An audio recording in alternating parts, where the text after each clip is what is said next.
Live in relationship का मतलब rape नहीं। आइए जानें सुप्रीम कोर्ट के एक लैंडमार्क वर्डिक्ट के बारे में। अगर कोई लड़का और लड़की लंबे समय तक लिव इन में शादीशुदा रूप से रह रहे हो पर शादी का वादा टूट जाए तो क्या वो रेप का केस बन सकता है? सुप्रीम कोर्ट ने रिसेंटली एक लैंडमार्क फैसले में इस बात को क्लियर किया। Hi, I am Major Mohitna and welcome to Majorly Legal, where you get legal content clearly, आसान भाषा में। नो शाउटिंग, नो बायस, सिर्फ असली लॉ और असली बातें। तो subscribe to my channel right now for balance legal and relevant discussions. तो इस मुद्दे पे डिसाइड करने से पहले चलिए समझते हैं कि क्या है असली कानून और क्या है असली कहानी। एक महिला ने अपने लिव इन पार्टनर पर रेप का केस फाइल किया। उसका कहना था कि लड़के ने शादी का झूठा वादा करके फिजिकल रिलेशंस बनाए। दोनों 2 साल से ज्यादा टाइम से एक साथ रह रहे थे और एक लव डीड भी साइन की थी जिसमें शादी की बात लिखी थी। कोई जबरदस्ती, धमकी या फोर्स का एलिगेशन नहीं था। तो सवाल यह है कि क्या सिर्फ शादी का वादा तोड़ने से कंसेंट इनवैलिड हो जाती है? यहीं पर लॉ और इमोशंस का क्लैश होता है। सुप्रीम कोर्ट की बेंच ने बहुत ही स्पष्ट शब्दों में बोला कि अगर 2 अडल्ट साथ में रहते हैं तो ये उनकी मर्जी है और कोई धोखा नहीं। महिला ने कभी नहीं बोला कि सिर्फ शादी के वादे पर ही कंसेंट दिया था। रिलेशनशिप के दौरान कभी कंप्लेंट नहीं की, सिर्फ ब्रेकअप के बाद एफआईआर हुई। सुप्रीम कोर्ट ने क्लियरली ये कहा कि लिव इन रिलेशनशिप खत्म होने पर रेप केस तभी बनेगा जब शुरू से ही वादा शादी का झूठा हो। मतलब ब्रेकअप का मतलब रेप नहीं होता अनलेस स्टार्टिंग से ही धोखा प्रूफ किया जा सके। आईपीसी की धारा 375 और नए भारतीय न्याय संहिता की धारा 69, अगर फिजिकल रिलेशंस के लिए कंसेंट फियर या मिसकंसेप्शन ऑफ फैक्ट से लिया गया हो, जैसे कि झूठा शादी का वादा, तो वो रेप है।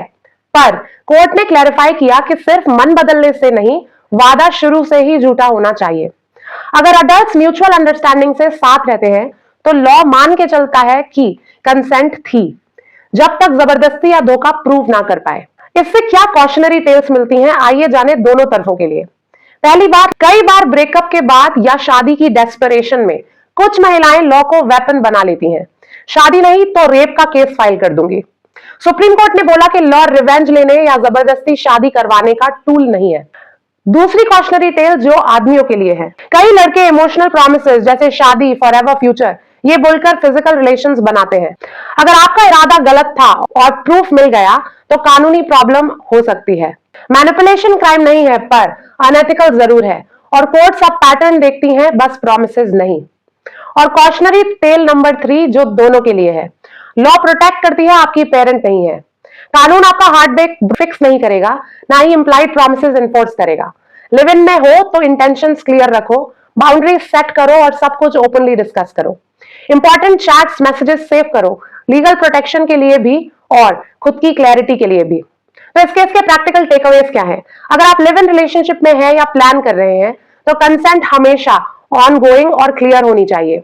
अज्यूम मत कीजिए और इंप्लाइड प्रॉमिसेस पर भरोसा मत कीजिए। शादी इंपॉर्टेंट है तो खुल के बात करो, कम्युनिकेशन का रिकॉर्ड रखो, टेक्स्ट मैसेजेस इत्यादि। डोमेस्टिक वायलेंस एक्ट के राइट्स को समझो, लिव इन कपल्स पर भी ये प्रोटेक्शंस लागू हैं। और याद रखो कि लव पर्सनल है पर लॉ प्रोसीजरल है, तो इन्फॉर्म्ड रहो, प्रिपेयर्ड रहो। तो फाइनली इन कंक्लूजन में ये कहूंगी कि ये केस साइड्स लेने का नहीं है, ये समझने का है कि कंसेंट, लीगल रिस्पॉन्सिबिलिटी और इमोशनल एथिक्स क्या होते हैं। लॉ बैलेंस करने की कोशिश करती है प्रोटेक्शन और फेयरनेस के बीच। आपको क्या लगता है, सुप्रीम कोर्ट ने क्या सही किया या गलत? कमेंट्स में अपनी सोच लिखिए। लेट्स गेट टॉकिंग, पर हाँ रिस्पेक्टफुली। और मेजरली लीगल को जरूर शेयर कीजिए और बेल आइकन प्रेस कीजिए, क्योंकि यहां मिलता है bold, balanced, bite sized legal wisdom. जय हिंद।